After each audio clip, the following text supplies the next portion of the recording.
नमस्कार। जैसे कि आप देख रहे हैं राष्ट्रीय जय मानव सेवा, प्रभु यीशु मसीह मधुर नाम में आप सभी का धन्यवाद करते हैं। लगातार हमारे वीडियो के ऊपर आप ध्यान करते रहते हैं। प्रभु आप सभी को सलामती दे और लगातार आपको प्रभु यीशु मसीह आगे की ओर बढ़ाता चला जाए। और शारीरिक और आत्मिक लोगों के जीवन में बहुत सा अंतर होता है और उस अंतर को हम कुछ बातों के द्वारा या फिर कुछ वचनों के द्वारा बातचीत करना चाहेंगे। और साथ ही साथ आप सभी को मैं इतना कहना चाहता हूं कि परमेश्वर के जो वचन हैं आप जो बांटते हैं, जो हमारे द्वारा बांटते हैं, जो वीडियो के द्वारा बांटते हैं, आप सभी का धन्यवाद करते हैं। आप सभी के सामने हम पढ़कर सुनाना चाहेंगे जैसे कि लिखा है पहला कुरिन्थियों 2 अध्याय उसका 14 वचन में। जैसे कि हम उसमें पढ़कर आपको सुनाना चाहेंगे, उसमें लिखा गया है कि परंतु शारीरिक मनुष्य परमेश्वर के आत्मा की बातें ग्रहण नहीं करता। यानी कि शारीरिक जो मनुष्य है, शारीरिक रीति से चलता है, सांसारिक रीति से चलता है, वो व्यक्ति परमेश्वर की आत्मा की बातें नहीं मानता है और उन बातों को भी वो स्वीकारता नहीं है। इसी कारण आप सभी को मैं कहना चाहता हूं कि आप अगर आत्मिक है तो परमेश्वर के आत्मा की बातों को आप ग्रहण करेंगे, और अगर आत्मिक आप नहीं है तो आप परमेश्वर के बातों को और उसके प्रेम भाव को बिल्कुल नहीं स्वीकारेंगे। यहां जैसे कि आपको और मुझे मिलेगा ये बातें, जैसे कि पहला कुरिन्थियों का 2 अध्याय उसका 14 वचन हम आपके सामने प्रकट कर रहे हैं। यहां पर लिखा परंतु शारीरिक मनुष्य परमेश्वर की, बोलो या फिर के, है ना, परमेश्वर की आत्मा की बातें ग्रहण नहीं करता। क्या करता है ये?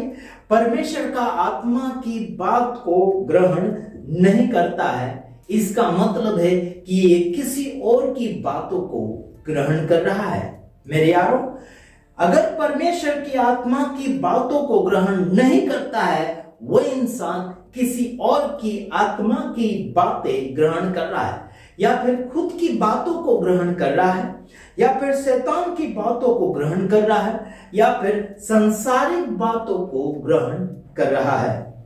समझ आता आपको? आगे लिखा है क्योंकि वे उसकी दृष्टि में मूर्खता की बातें और न वह उन्हें जान सकता है क्योंकि उनकी जांच आत्मिक रीति से होती है। ये जो परमेश्वर की जो बातें हैं, परमेश्वर के आत्मा की जो बातें हैं, उस मनुष्य के सामने मूर्खता की बातें उसे लगती है, फालतू की बातें लगती है, और साथ ही साथ वो उसे जांच भी नहीं सकता और समझ भी नहीं सकता, क्योंकि ये जो बातें हैं आत्मिक रीति से होती है। आत्मिक रीति से इसे जांचा जाता है। Praise the Lord, hallelujah.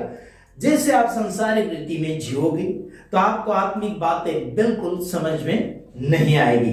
अगर आप आत्मिक रीति से जी रहे हैं तो आप आत्मिक बातों को समझ जाएंगे, लेकिन अगर आप सांसारिक रीति से जी रहे हैं तो आपको आत्मिक बातें समझ में बिल्कुल नहीं आएगी। लेकिन आत्मिक जो व्यक्ति है वो आत्मिक बातों को आत्मा में, पवित्र आत्मा में होकर जांच कर आगे उसे प्रकट करता है। लेकिन जो सांसारिक रीति से जीता है और जो सांसारिक आत्मा के साथ जो जीता है, वो व्यक्ति आत्मिक बातों को जांच नहीं सकता। सुनना है? बाइबल के अंदर लिखा गया कि हर एक बातों के ऊपर या फिर हर एक वक्ताओं के ऊपर या फिर हर एक आत्माओं के ऊपर भरोसा ना करें। तो भरोसा ना करें तो उसे जांचना होगा कि वो किस लायक है, वो कौन हो सकता है और वो कौन से आत्मा के साथ चल रहा है, उसे जांचने की आवश्यकता बन चुकी है यारों। तो ठीक है, बस आगे मैं कुछ बातें और आपके सामने प्रकट करना चाहूंगा। 15 वचन, आत्मिक जन सब कुछ जांचता है परंतु वह आप किसी से जांचा नहीं जाता। समझा? यहां पर लिखा है कि आत्मिक जन सब कुछ जांचता है परंतु वह आप किसी से जांचा नहीं जाता। समझ आता? आत्मिक जन सब कुछ जांच लेता है, लेकिन वो किसी के द्वारा जांचा नहीं जा सकता। समझ आता मेरे भाइयों बहनों? परमेश्वर ही आत्मिक जन को जांच सकता है, और जो परमेश्वर के आत्मा के साथ बढ़ रहा है, परमेश्वर आत्मा में लेकर जा रहा है, वही व्यक्ति जांच सकता है कि कौन कैसा व्यक्ति है। समझ लिया आपने? और अगला वीडियो आपने देख भी लिया है कि कैसी कैसी हिंसाएं बढ़ती चली जा रही है संसार भर में। तो ठीक ध्यान रखिए, अगले वीडियो में हम आ रहे हैं। तब तक ले नमस्कार।